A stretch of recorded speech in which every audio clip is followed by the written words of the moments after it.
ben Hien. Ik kom uit Vietnam en ik woon nu 6,5 jaar in Nederland. Ik ben getrouwd met een sneaker. Ik woon in Snee uiteraard. Wij hebben een zoon en die is bijna 15 maanden oud.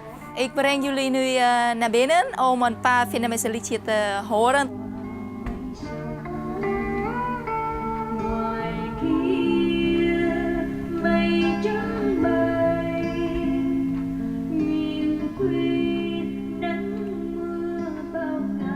En waar zingt ze nou over? Ze zingen nu over haar oma. Het oma oud wordt en het gaat over haar.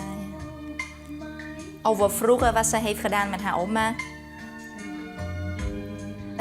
Daar word ik gewoon rustig van en gewoon een warm gevoel van binnen. Dat je denkt, oh ja, over Vietnam. Ja, het lijkt net alsof dat ik in Vietnam zit. Ja. Muziek betekent voor mij de blijheid.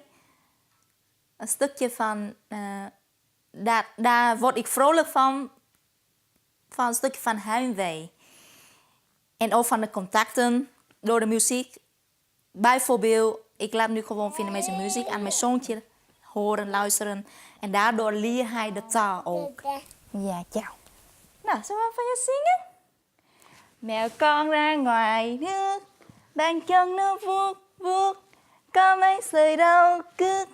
Mèo vào bên bếp cho, mèo con ra ngoài rửa mặt, vì sợ đau mắt, không ai dám đến gần mèo.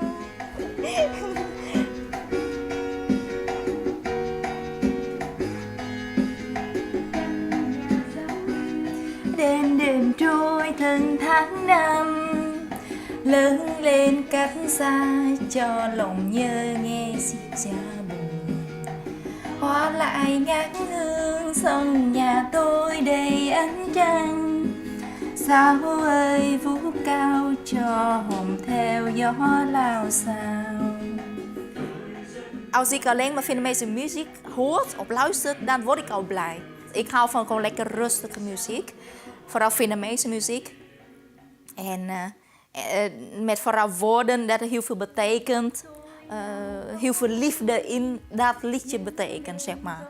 En iets met liefde mee te maken heeft, dan luister ik meestal. Hier, openen.